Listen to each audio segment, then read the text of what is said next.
Okay. So yeah, so the idea here was that we wanted to bound the eigenvalues of our W matrix, and so that calculation that we did in slide 168 through 170 or so had to do with taking the largest value, the dominant value, and then from that making the bound for the eigenvalue. Now, I read something very interesting when I was studying this stuff, which I thought I'd share with you. You know, when the social media companies, they kind of pick, let's say, what kind of news to push, or when, say, you know, uh, Twitter wants to highlight something in particular, um, they actually use these kind of algorithms.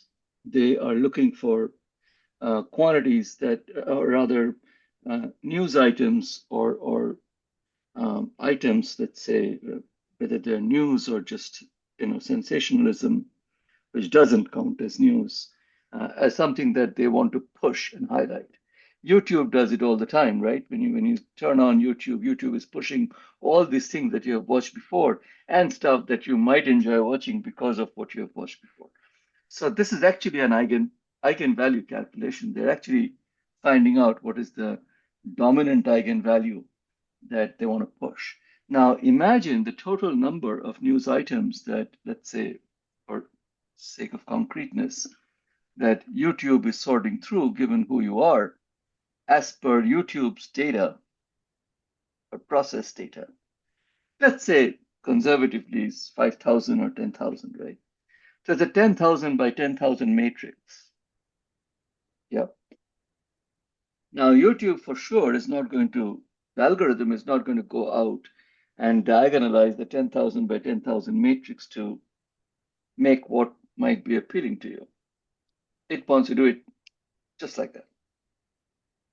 So this is a random matrix. And they're looking for what is the largest eigenvalue in the random matrix. So in other words, they're looking for a calculation like this using Gershgorin theorem type tools to figure out what might be the largest eigenvalue, because that's easy to tell. What is not so easy to tell is what is the precise eigenvalue. But if an eigenvalue is going to be 4.5 and all the other eigenvalues are way less than 4.5, or plus minus, let's say, even 0.5, they may not need much of a calculation to determine what is the leading. So that's the reason why many of these social media or similar applications tend to be real quick because they use these quick and dirty theorems to do it. Um, it's very interesting, I think, because, you know, when we started in the first week of February onwards, we have really tried to do things that are rigorously predictable, precise, uh, very, very sort of, you know, uh, based upon strong mathematical foundations. However, since we started the stochastics business, um, we have encountered some very different stuff. And one of them actually is the Gershgorin theorem, because it just gives you a very quick and dirty way to solve an extremely messy problem. You're not solving it very well. You're solving it in a very shoddy way. But hey, what? 99% of the applications we deal with, it is the shoddy way that matters and not the very precise stuff that we have done before, right? In fact, the very precise stuff is cannot even be applied here. So that's the other quote unquote important thing. Now, so I kind of wanted to lay it out so you have a pretty good sense of um, what it is that this gives you, as a tangible advantage. I've been through that principle of detailed balance, so let me not go back to it. Uh, but I want to re-emphasize that. Let me maybe I should. Uh, uh, I want to re-emphasize that the idea of detailed balance is a very important idea, because even in a very complicated problem, it takes you straight to an equilibrium condition. Of course, it is not a single condition. It can be a condition with many summed over pieces. So to sort out which piece is which piece, you have to separate them. And here, for example, that separation works very well because you are taking W L to K and WK to L. So detail balance is very helpful because from those many conditions, it picks out only the right pairs of conditions. So you always have this simple set of equations that emerge, and you can work with them. Let me get out of this because I can't use the pens and all. Okay. So anyway, so we have done this. We have also done this part, which is the broader proof of this business, and we have uh, worked through this piece here, which has to do with how the equilibrium probability shapes out to be. Now, a couple of points I want to mention here. Um, this kind of derivation that we are doing, equations 4 through 7, because we have uh, been brought up in a diet, if you will, of looking for systems that are initially in some state and then it is perturbed. And then eventually it goes back to some kind of equilibrium state because the perturbation has been absorbed by the system. So that's typically the premise of linear response with which we have studied everything before we came to stochastics. So here, because that same vein of logic is still there underlying what we are doing, we are talking about equilibrium. But let us understand that just because you have a stochastic problem doesn't mean there is equilibrium. There may not be equilibrium. Okay. So equilibrium may not be a natural fit to the problem, and I'll come to that point today because before I leave this topic, I want you to understand that this material is far more versatile as a tool than what we have done so far, which is far more rigorous, gives you very precise information. This, in contrast, is very imprecise information, but it has many possibilities. So equilibrium is not guaranteed. In fact, I'll walk you through problems where equilibrium doesn't even come. It's not even in the horizon. Okay, this is one point. Second point is, what is equilibrium? I have found, this is my experience and quite a shocking experience, is very few people clearly know the definition of equilibrium. We know that equilibrium is when the time dependence is removed. We know that. We know equilibrium is independent of initial conditions with which the system might have begun, right? We know that equilibrium is a state in which all possible values of the system are incorporated, which essentially tells you that there is a distribution, likely distribution of all possible values. This typically tends to be a Gaussian distribution by central limit theorem. So you know that, so-and-so values are more likely. These values at the outer wings of my Gaussian are less and less likely. So we know that equilibrium, so if you look at particle velocities, let's say in a gas, you will find that most of the gas velocities are in this position, and some particles are moving super slow and some particles are moving super fast. Common sense, right? And if you now take the velocity magnitudes and plot them out, you'll find it'll be a nice Gaussian distribution. This is central limit theorem. Large number of possibilities essentially means you have a Gaussian distribution. Where would be the peak of this Gaussian distribution? The peak of this Gaussian distribution would relate to the temperature of the gas, because that will fix the kinetic energy of the average kinetic energy of the system. That would fix this peak. Simple. But there is another very important property. So we have talked about forgetting initial conditions. We have talked about central limit theorem. The third equally important condition is that you have perfect equipartitioning when you do the numerics. So every particle of the system will carry, on average, time average, let's say, roughly equal amount of energy, which is the consequence of equipartition theorem. Now, equal amount of energy rests on how much energy is kinetic and how much energy is potential. So when we talk about equal amount of energy, we are typically talking about equal amount of kinetic energy. Furthermore, how much of the energy will be kinetic and how much of the energy will be potential in a Hamiltonian system is dictated by what we call the virial theorem. This is exactly what the virial theorem of mechanics tells us.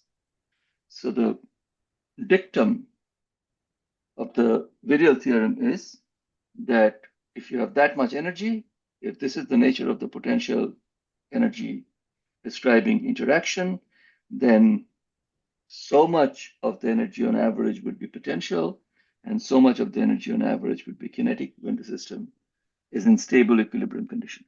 So virial theorem and all these pieces actually enter into defining equilibrium.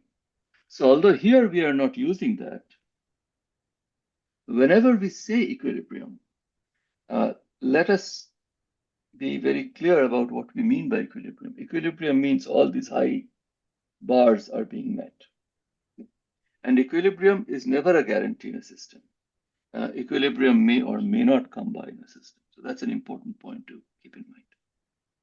But anyway, here we can find another way of looking at equilibrium, which is quite specific to stochastic systems.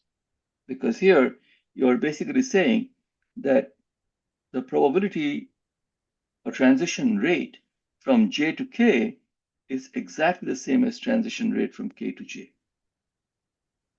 So in other words, everybody is sharing energy in the same way. It's less restrictive, by the way, as statistical mechanical equilibrium, but it is still getting to the same core idea. It's a different definition. But it's a more general definition. It's a definition that can be more widely used.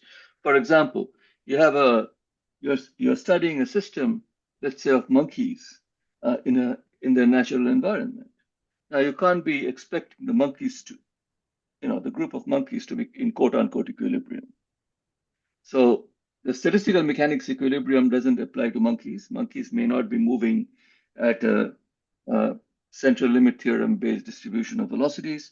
Monkeys may remember initial conditions. In fact, chances are they will. But monkeys may still be more or less in equilibrium, right? So this kind of an equilibrium condition may actually apply fine to a society of monkeys, while it is not at all satisfying the statistical mechanical equilibrium. So it's a different form of equilibrium. And by the way, studying a system of monkeys is very much a many-body problem. It's just that they are non-Newtonian, so your calculations need to take that into account. All right. So let's now move on to the time-dependent aspect of the processes, moving slightly out of stationary distribution type situation, which we have already discussed, which is this detail balance here. It's a two-state system, so in equilibrium, we know that transition rate from 2 to 1 is same as transition rate from 1 to 2. The probabilities are obviously different, and this is equal to 0, which means you can pull out all these relationships, and P1 plus P2 is equal to 1. So for a two-state system, this is what we should expect. And since we know everything, we can, precisely find what is P1 and what is P2 and all that. You will be amazed. I don't know how many of you are aware. I don't think you two of you are aware. When I first learned about two-state systems as a student, I didn't pay much attention to it. I said, oh, this is the simplest possible example. We physicists do it all the time. Uh, let's just, figure this out and move on. And then years later, as a postdoc in Minnesota, I encountered this lecture on two-state systems. And this lecture on two-state systems had to do with disordered metals. But how on earth can two-state systems be related to disordered metals? So I was very curious. And to my great surprise, I found that the entire metallic system, when it is experimentally prepared, in this particular case, is prepared with exactly one impurity atom. Okay, so you have, let's say, small system. It's not nanoscale, but it's kind of like nanoscale. Nanoscale system, but it's a very pure metal, very nicely processed. It was an experiment done at the time at Bell Labs. Brage Golding did the experiment.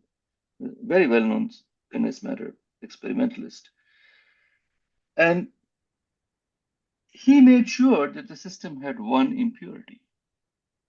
Okay, one magnetic impurity in a metal. Now, there is something called the Kondo problem. And the idea of the Kondo problem, highly counterintuitive, is that the single impurities physics drives the bulk behavior of that system.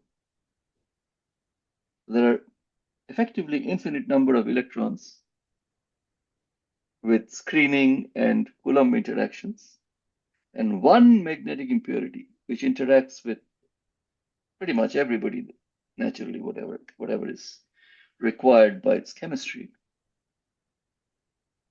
But the entire important measurable property of the single impurity system is actually driven by the single impurity. Look it up. It's called the Kondo effect. Kondo, Kondo effect.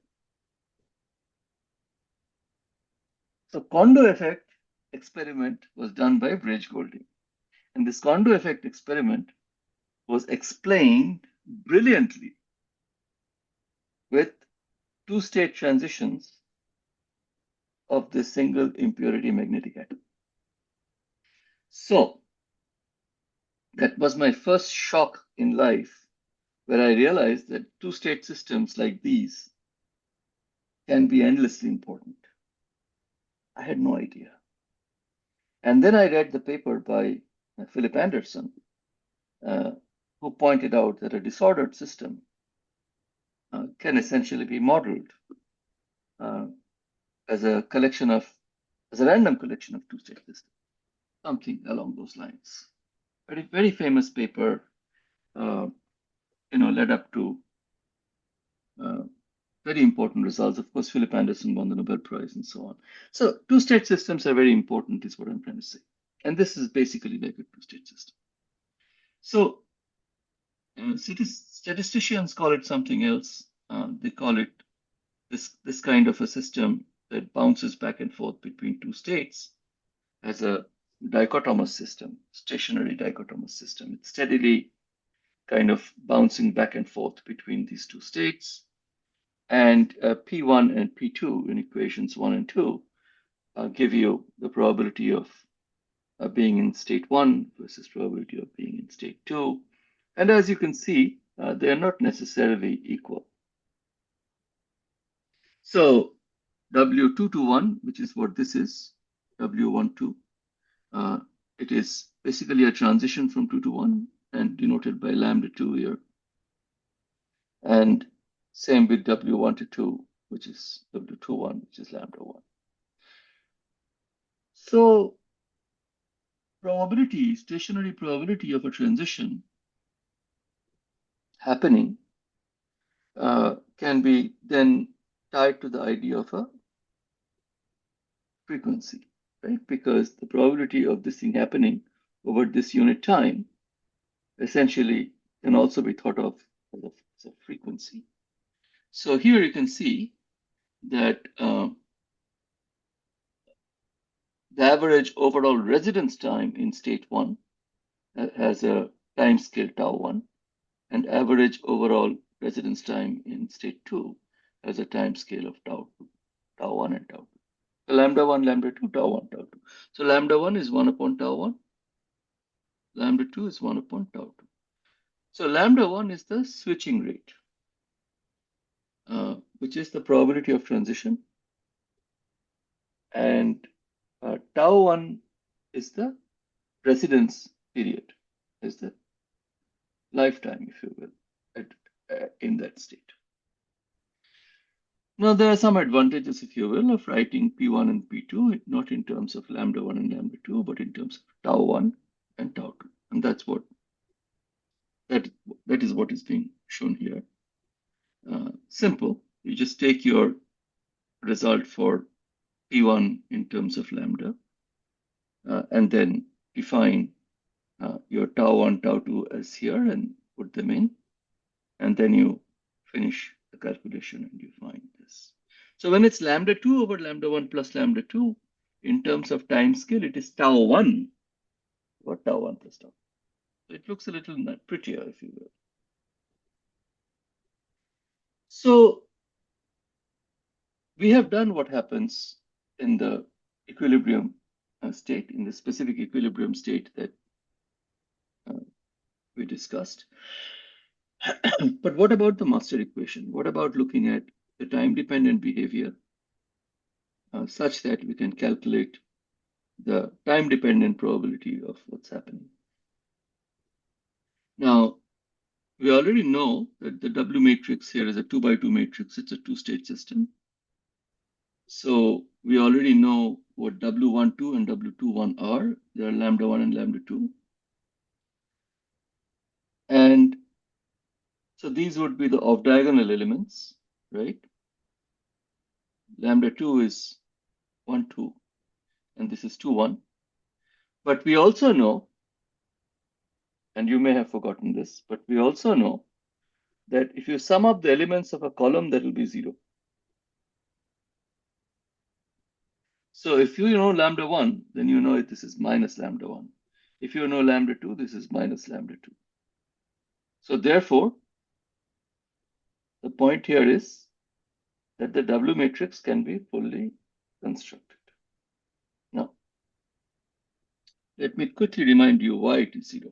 Because it is 0 for the following reason. Let me see if I can find this.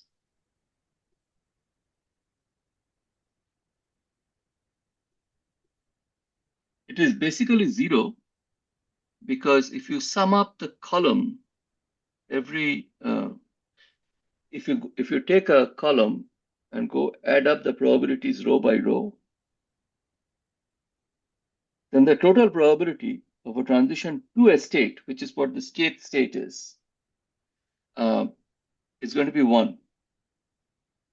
So no matter which state it's coming from, total probability of coming to the state is going to be 1. So, and then 0 is the unity of this. So this is one aspect of the problem. Second aspect of the problem is that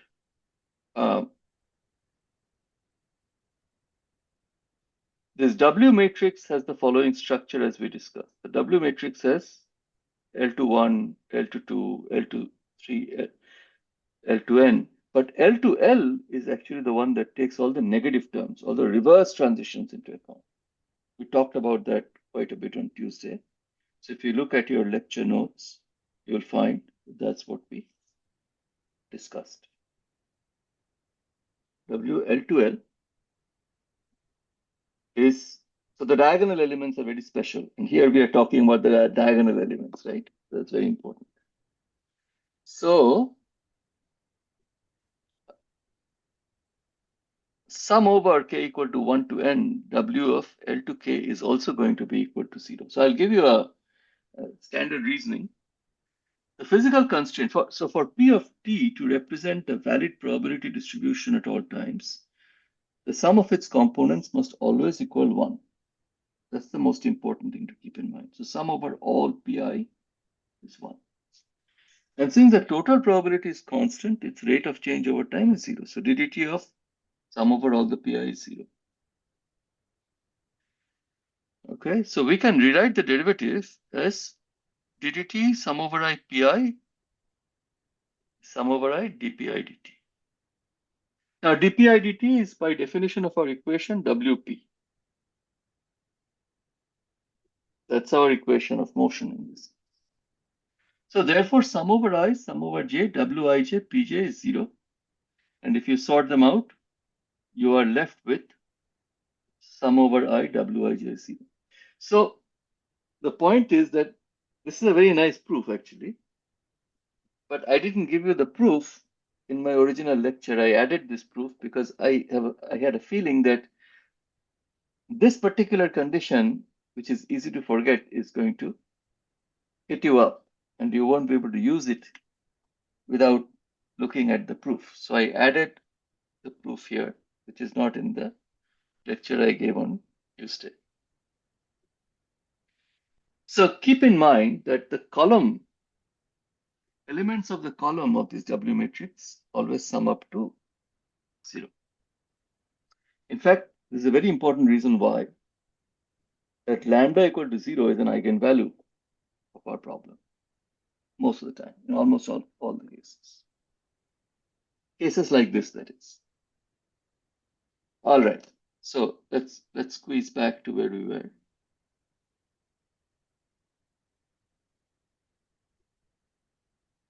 Where we have done. Yes, we were somewhere around here.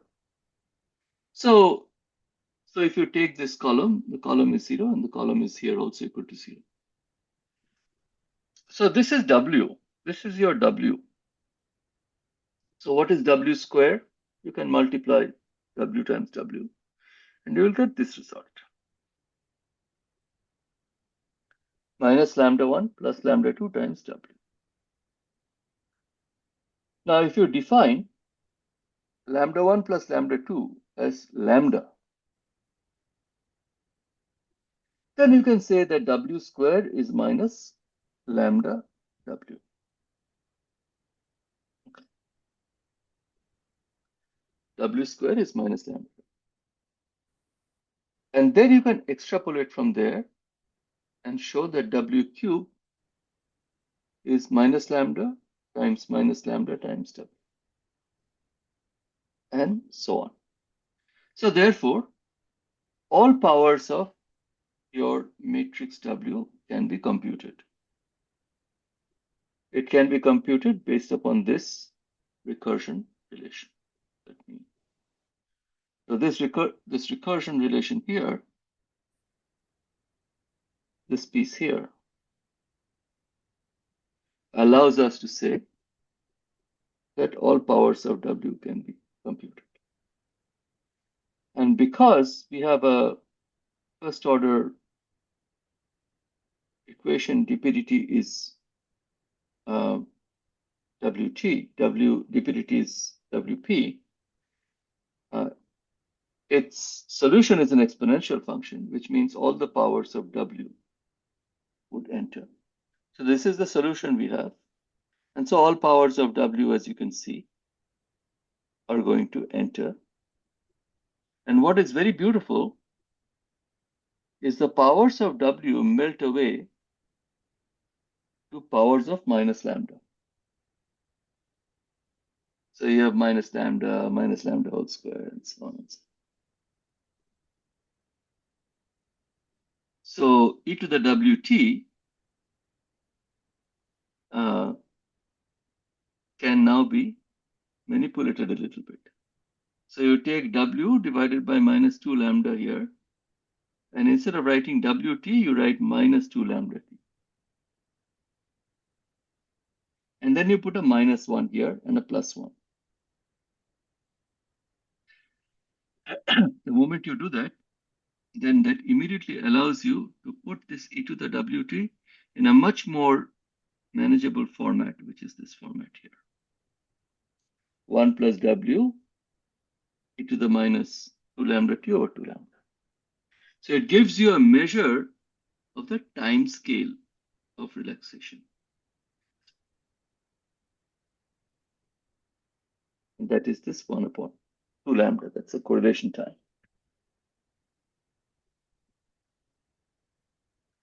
So e to the Wt, which is such an important quantity, you don't have to worry about that. You can simply write it in this format for this kind of a two-state system. And as long as you can have a recursion relation, you are done, right? So now, since you know how the transitions happen, you can actually calculate the time-dependent transitions. So you can say P of t. So here P of t may have two pieces. You're starting at C1. Here you're starting at C1 and going to C1 itself, right? That is one possibility. And the other is you're starting at C1, but now you're going at C2. This is a different case. Here it's C1.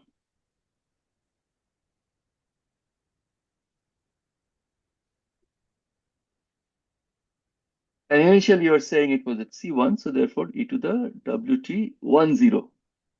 1, this first one is C1, the next one is C2. Similarly, a second case would be very similar, excepting now on the right side of the bar, it is C2 and not C1. This guy here and this guy here. And here also, C2 can choose to remain on C2 as a result of time dependence, or it can go to C1 as a result of time dependence. And you are starting now, instead of starting from C1, you're starting from C2 here. And here you're starting from C.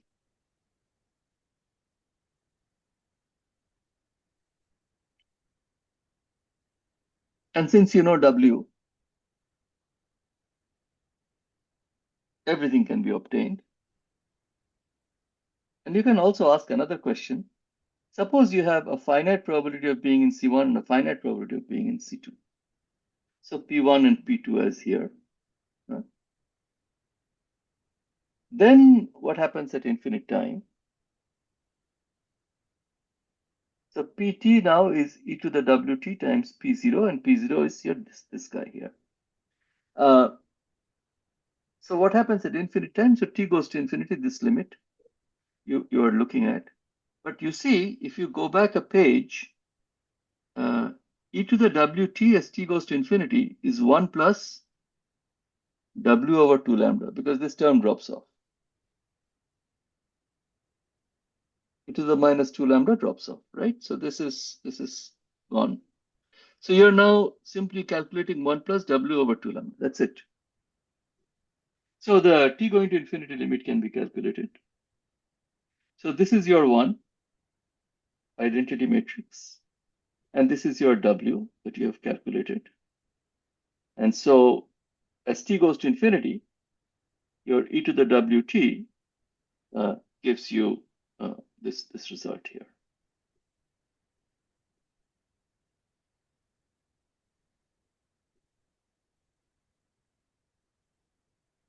So quite interestingly, these things can actually be calculated, which is really quite pretty, I would say.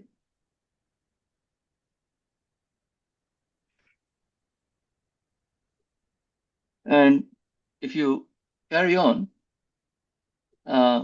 you can do a little better. For example, you can say that the probability of, let's say, the initial state can be thought of as A and B, and then A plus B is 1, and A and B are both positive. And so you can apply the same thing now writing A and B, and you will end up getting to this point. So, this kind of calculation you can do now. You just have to look up the procedure. Remember that the sum of the column vectors is 0. E to the wt, you have to reduce that to some kind of an expandable form, which is closed. So you have to do a little bit of calculation to see how to find the orders of the lambda matrix, W matrix, I'm sorry. And from there you can calculate. So I was wondering, how would you now do, let's say, a 3 by 3 matrix or something? And so I'll come to that. But just to finish up this discussion, in general, you can actually diagonalize this matrix. Then you can immediately find the eigenvalues associated with finite time. So it's a 2 by 2 matrix. You'll have 2 eigenvalues.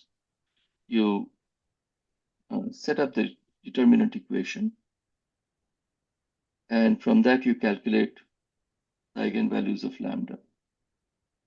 And the eigenvalues are, one is lambda 1 equal to 0, and one is lambda 2 equal to this.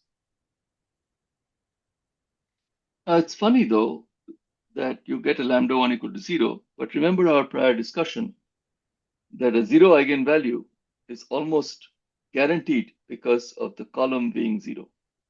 And since columns and rows can be interchanged, the zero eigenvalue is tied to the property that the column is 0.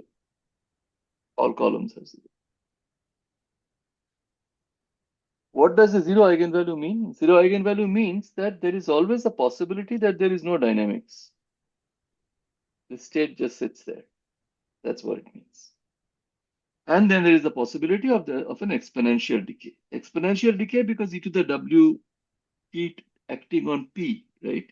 So dp dt is e to the w t acting on p. So therefore, your answer is always an exponential. So therefore, any non-zero lambda will end up showing up as a piece of an exponent. So lambda 2 is minus k21 plus k12 equal to minus gamma.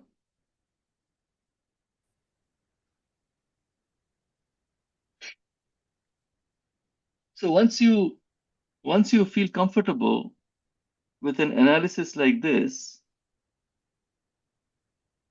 you can actually write down the solution without much work. And the solution of e to the wt will now take this form. So this is the lambda equal to 0 case where the W matrix has been written up. And this is the,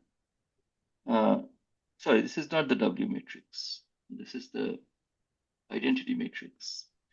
And this is the W matrix, or W over 2 lambda matrix, whatever that is in the form.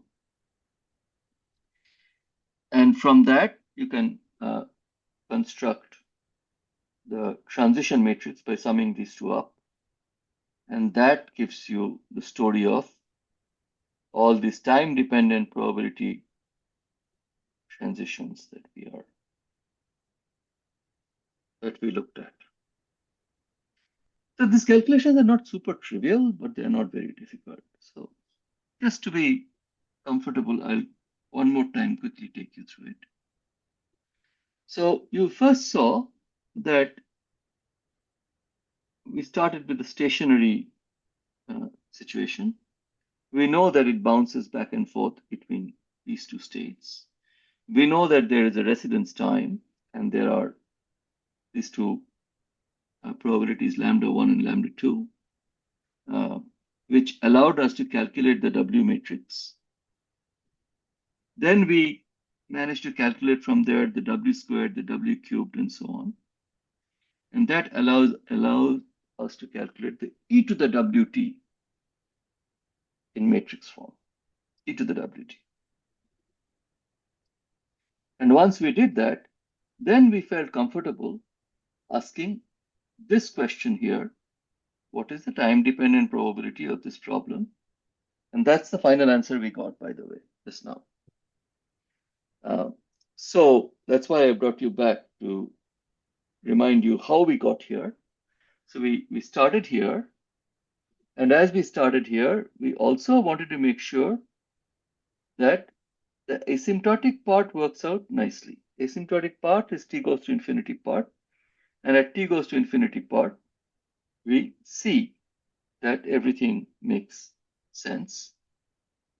And then we go here and we are able to set up the initial state description very nicely, very generally actually. And then we are able to actually work out the time dependent part of the problem by taking care of the two eigenvalues lambda in terms of this k in general. And once we put this case in general and write it in terms of eigenvalues lambda, we are able to construct an e to the wt in terms of the general case. And from that, we can construct the rest of the story. So this is kind of the program for doing it. I'm probably not going to uh, spend much time on this because there are more interesting things to show. But you can also, for example, take a three-state system, which is also not uncommon. There are many ways of doing it, obviously, but the primary thing that you need to find are the three eigenvalues of this three-state system. So you can solve a cubic equation. In this case, the cubic equation is not bad because physical requirements mean that one of the solutions should be zero. Physical requirements also mean that your solutions must be real. So that leaves you with very limited choices of your solution to the cubic equation. As you may know, in a cubic equation, there are three roots. And in general, two of those roots are imaginary. In this case, basically you had those two imaginary roots have to be real, special case, and they also have to be equal, as it turns out. So if you work it out, then just from symmetry considerations alone, you can pretty much write this behavior out. So anyway, I'm not going to work this. I just wanted to put it in the slides so you have a way of being able to relate to it. If you have a 4x4, 5x5, 6x6, you have to do it numerically or you have to do it using some advanced techniques. But no matter what technique you use, you probably will have to do it numerically. And this is sort of the layout of that. You also know that your general solution will have to be in this kind of a form, and the initial and boundary conditions are the ones that allow you to define these coefficients, and the time-dependent behavior comes out of the eigenvalue of the matrix that I discussed. So, and once you know the general form of this Cj to Ci transition, time-dependent transition, you can construct this entire picture of what's happening. You can check the probabilities work out correctly and all that. You see the same game is being played here, excepting now the W matrix is a slightly different matrix, but the same game is being played. So the relationship may require a bit of generalization. Okay, good. Anyway, I put in some stuff I picked up on this and I thought that I'd show you. But I'm not really interested in getting back into more detail on this, not worth it. Now let us move to something which is a little bit more realistic in a way. And this is the problem of Markov chains. Markov chains actually, as I mentioned on Tuesday, they're rather important. You know, Markov chains are rather important because they're very powerful. Now, this is not something that most physics people are spending too much time on because it's kind of relegated to the realm of mathematics and statistics, but It is very powerful. So let me now pose this problem. I'll be right back. Let me use the restroom for a second. I just had a whole bunch of coffee, so naturally my equilibrium has been affected.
I forgot to send you what we talked about yesterday. So after this, I'm gonna tidy up my code a little bit more and tidy up my LaTeX file, and I'll send you what I got. Yeah, so I was going to ask that have you submitted the assignment draft? Not officially. I sent him a copy of my LaTeX, and Uh, he wanted me to include the memory function, so I've since done that. But no, Professor hasn't seen my newest version either. No, no, Okay. he's still working on it. He's Yeah. finishing up also. Yeah, don't worry too much, but get it done because I don't want to overlap two works because it will become, you know, So, too so much. actually the problem was that the email that you sent me on 11th March that Yes, I that have to wasn't very complete. So clear. yeah, so the problem is that I am receiving mail on my university's email and Ah, they mark you as an outsider. So oh, I received an email, but it is automatically in spam folder, and I didn't see that email. So I didn't know there was a deadline. oh, I see, I see, I see. So So, yes. So what I'm going to do is that I'm going to send my personal email address. So now from now on, I will attending from that email address. So I receive all the mails properly. So yeah, I yeah. think So that's a good thing to do. Yeah, because yeah. if they put you naturally in a, so you have to kind of manually put me in the regular folder. Yeah, Yes. good point. No problem. No, Yeah. no, So just finish it up as you find time such that you can. It won't take you much time because you have no, already no. done So all the calculations. yeah, actually I have everything, almost everything in my written form. So I Yeah. just need to convert few things and Yeah, but you just need to run. yeah, I got worried that I missed the deadline or something. How that can happen? Yeah, I was wondering what were you doing, but now I Yeah. understand there is a, Yeah. So yeah, it makes I was perfect like, sense. it will be at the maybe end in May or June or something. So No, no, no, no, no. Because the classes end actually technically on the uh, first, let me see. I think it's like on the end of first week of May or something, right? Tony, do you remember? Is When the semester ends, yeah, I have it somewhere. Uh, I can look quick. Early May. Early May is always the case, but do we actually go into a second week or no is the question. So um, The last day of classes yeah, for us would be Tuesday, May 5th.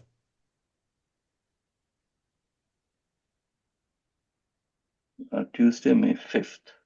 Hmm. So that means we only get 1 day in May because I know I've calculated my lecture days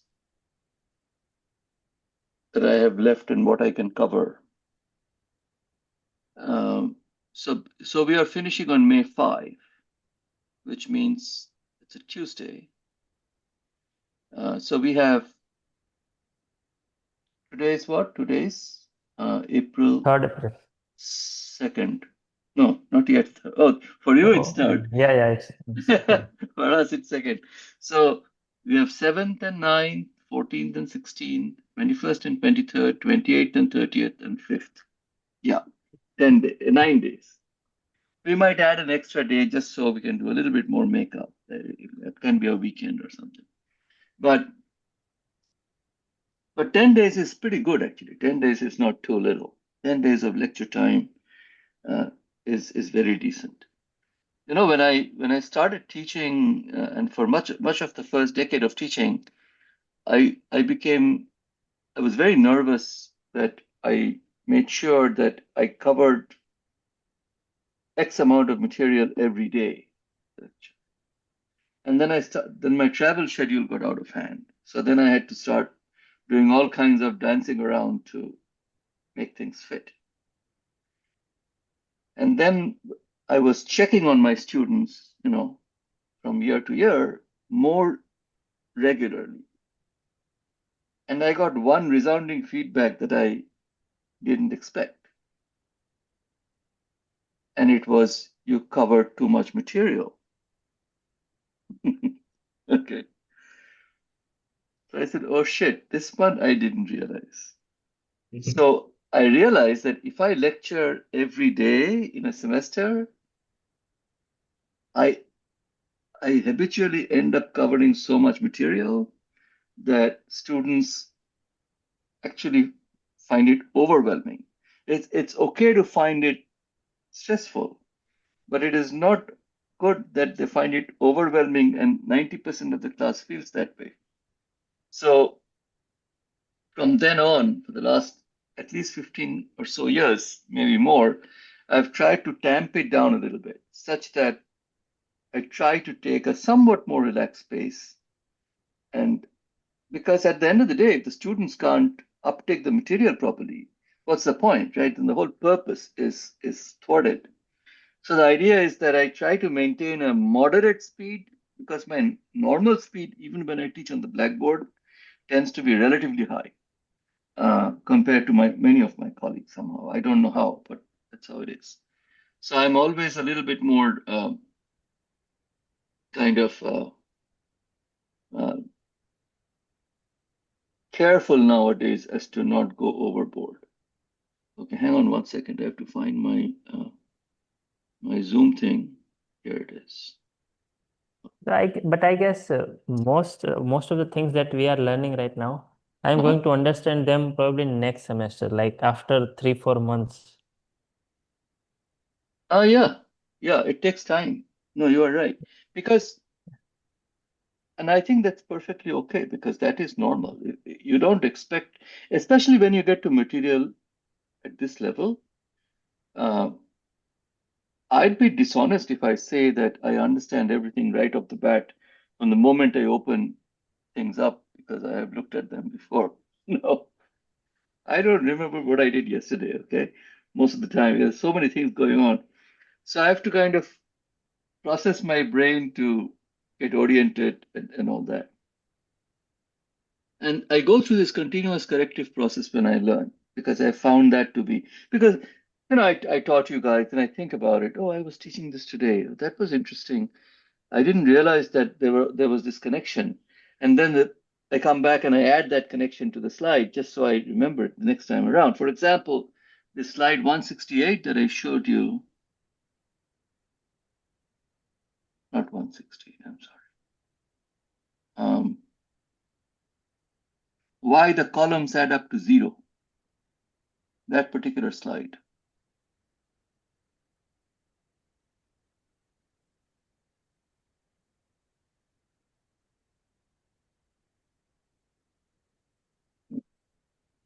Nope. I lost that slide, I guess. I lost that slide. Somewhere around here. Yeah. This slide was not there before. This one. This one was not there in my previous lecture. But you know what? I was going through it and I couldn't quickly recall why the columns were 0. I'm not kidding. Because I had proved it myself when I initially did it. I didn't look at anything. I proved it myself that this column should be 0 because dPdt is 0. And so when you end up adding up all the columns, it must be 0 for that reason. Mathematically, you can show it. And I didn't write it up because it was obvious to me when I thought about it.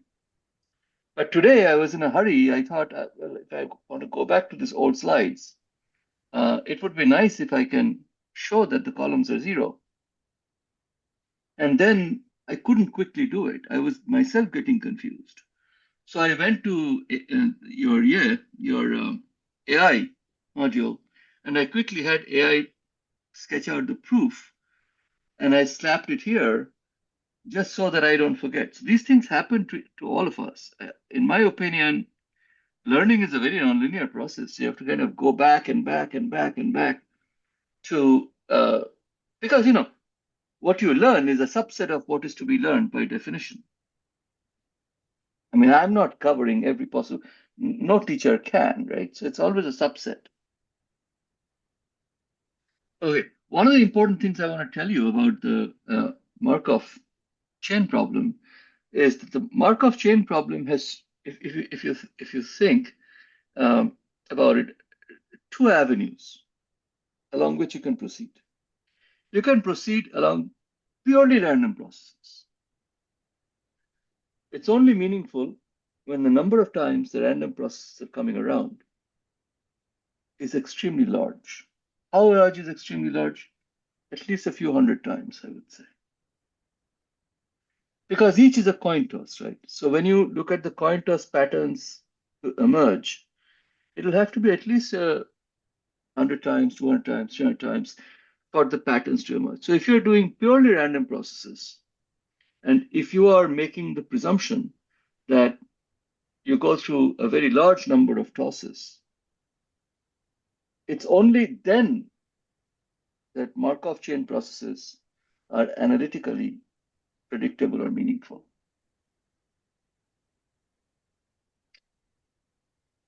So what would we do when it is not that many processes?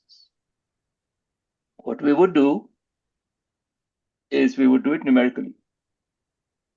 And then you would get results which may not be asymptotically stable, but the asymptotic stability may be 10 decimal places. Here your stability may be 3 decimal places, and that may be good enough. So Markov processes in real life in practical use are almost always done for finite number of trials. So this is an example, simple example that I took from someplace I don't remember. I think this is probably in Balki's book. So here is a store that serves 3 types of foods and only serves 1 type of food in a given day. So hamburger, pizza, or hot dog. The probability of consecutive day hamburger serving is 0.2. That's what this means. Probability of serving pizza after serving hamburger is 0.3, and probability of serving hot dog after serving hamburger is 0.5.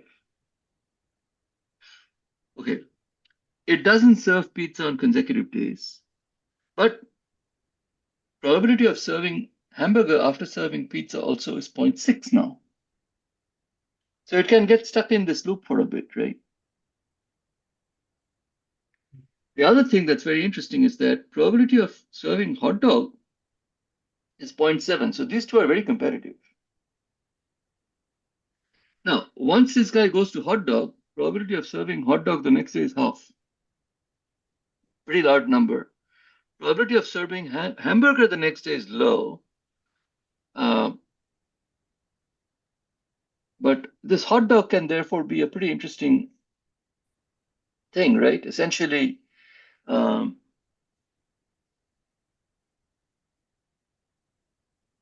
let's see, this is 0.6. Confused because I don't think the arrows add up to, No, Yeah, not in all then cases. So, right? so therefore, there are some of these loops it can get stuck in. That's built into the problem. So for example, hot dog here is 0.5. But isn't there a missing 30% on the hot dog? So like half the There's a- time hot dog yeah, follows hot dog. I don't know how this thing Okay. happened. So Okay. let me hang on one second. Let me get the book. Maybe I missed some arrows. Hang on one second. Okay.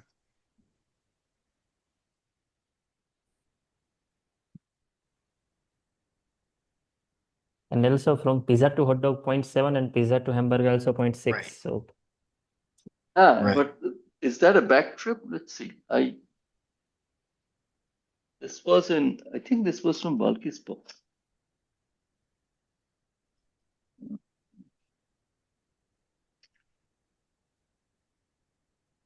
Oh, here is the book. Let me see.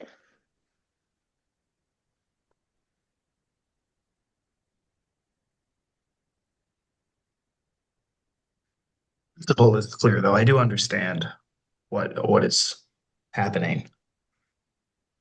Yeah, but it should add up to.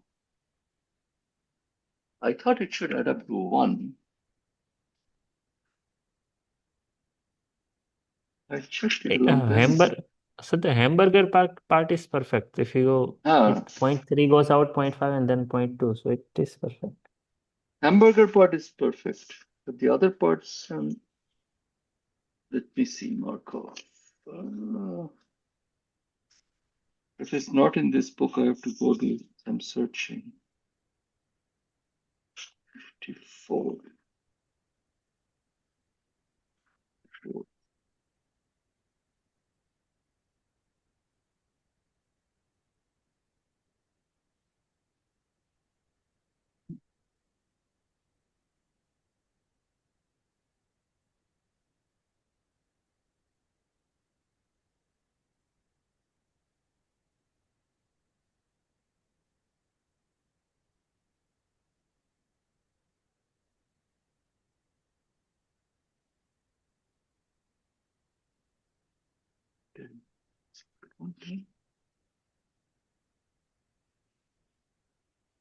I don't know where this example came from.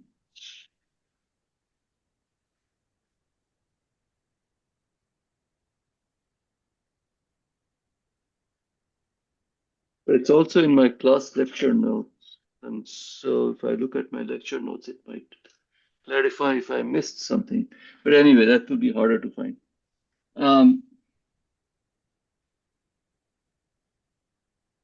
Yeah, because this condition is not being satisfied. 0.5 here, 0.2 here. So I think there's a 0.3 here going back. Yeah. And I also think that Be the 0.7 should be 0.4. this Yeah, 0.7 doesn't sound right because it is more than 1. Yeah, I think there's something goofy going on here. But this diagram is from wherever I took it from. You see, it comes as one solid thing. Or maybe not. Oh, maybe I know what happened. I think this probably I scanned it with and then had the AI draw it. So it And if must we're have missing a 0.3 and a 0.4 pizza Yeah, hot it dog must going back have- and forth, it Yeah. might have added them. It Yeah. misinterpreted my handwriting and made the 0.4 into 0.7 Yeah. and then missed a few arrows. Okay, that's what happened. Mhm. The 0.7 is correct, apparently. So the other one is not 0.6 then. Hmm. Oh, 6. Oh, 6 and 4 got confused. 6 is this way, 4 is that. Uh-huh. Okay, that's what happened. I got to fix that. Anyway, I'm glad we caught it. But the bottom line is that if you take a particular path, random walk path, let's say you start from hamburger, go to pizza, come back to hamburger, go to hot dog, then go to hamburger, hot dog, hot dog, hot dog, because that's 0.5, and then hamburger, then pizza. So basically, you are doing whatever you want to do, but within those numerical bounds that we have put in. And if you keep doing it, and if you take some statistic over, let's say in this case, 10 days, out of 10 days, 4 days would be hamburger, 2 days would be pizza, and 4 days would be hot dog. Okay. So now you see the funny part is if you actually now run 10,000 steps, subject to this constraint, otherwise generating it randomly, you get numbers which are not that far off, 0.35, 0.21, and 0.43. And you can then set up the matrix and find how it will move forward. Because every time you apply this matrix, because these numbers come from the diagram. So these numbers, so this diagram should have correct numbers. You see, there is no 0.6 here, so there is clearly an error in the picture. Yeah.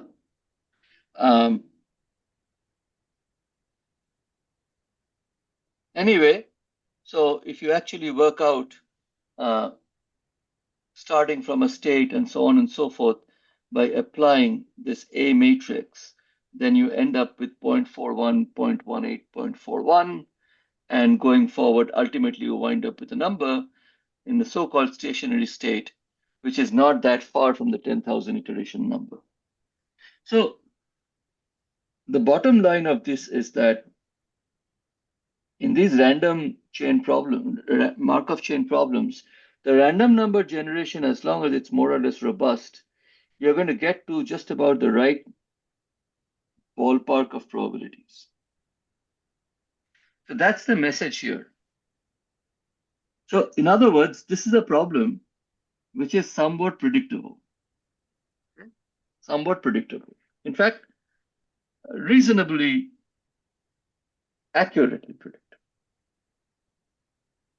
So if you observe this, you walk into this restaurant, you know that there is a near 40% chance you'll get a hamburger, 20% chance you will get a pizza, and again, about a 40% chance you'll get a hot dog. This is completely unpredictable. That's where this picture came from. Okay, so a Florida woman has been accused of entering the penguin enclosure to teach them to tap dance using a live alligator as a partner, and she was also dressed as a pineapple. So everything is random, but they are so random that you have no idea what she's going to do the next day. Okay, or what she's going to do if this trial continues for 3,000 days. Of course, she'll be eaten by that time, but anyway. But this is actually a real story. I didn't make it up.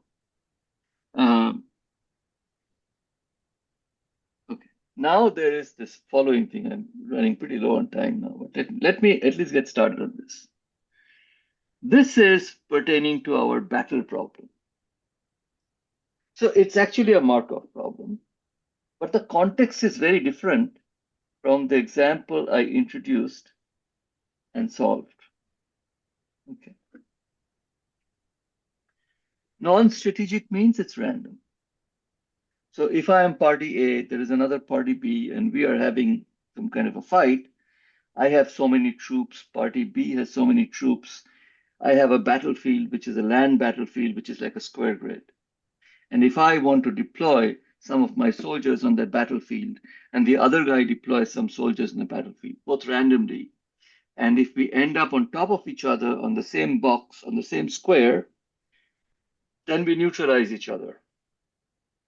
Okay, so that's what a non-strategic two-party battle means. So in other words, suppose there's a 50 by 50 lattice, and I deploy, let's say, so 2,500 squares are there. Let's say I deploy, 500 troops, and each of these troops have guns. Some have bigger guns, some have smaller guns. The guys that have bigger guns, let's say they carry a weight of 2. The guys that have smaller guns carry a weight of 1. And let's say my side is positive, so +2 and +1. The other side also deploys some folks. Let's say if it's a competitive battle, about the same number, right? They also carry bigger guns and small guns, but since they are enemies, let's say, there's instead of +2 is -2, and instead of +1 is -1. And if they end up on top of each other, they might kill each other. So if a +2 ends up with a -2, chances are that will become a 0 because they'll kill each other, or at least that's the assumption. Now, if +2 ends up with a -1, chances are that +2 will survive, but now a little injured. So +2 -1 +1. So this is how the algebra works. So in general, battles can be non-strategic two-party competition, which is a very simple random battle. You can have a one-side strategic two-party competition. You can also have a two-side strategic two-party competition. And how the initial conditions are and boundary conditions are can also come in. So this is from actually a real study. And the study was a pretty big study that we did for several years, about 7-8 years. Now, the one-side strategic competition, which is the part that we mostly studied, turns out to be a very important problem because this was actually how the Iraq War was. In fact, it was inspired by news of the Iraq War. So during Iraq War, at one point, George W. Bush decided to deploy 40,000 additional troops. And so when he did that, I just heard it on TV. We were not working on this problem. And I thought, how does he know that when he deploys 40,000 additional troops, that would be a good battle strategy? Or how do the generals know? Because when you deploy additional troops, these troops are also exposed to more risk, right? There has to be a risk assessment done such that the generals know that this is a correct decision. And 30,000 is going to be worse than 40,000, or 50,000 would be worse than 40,000, and so on and so on. So I asked myself this question, and I said, well, I can't find an answer, so let me just go ahead and see if I can make a model. So I made this model. And part of the model was the strategy, which I haven't gone into.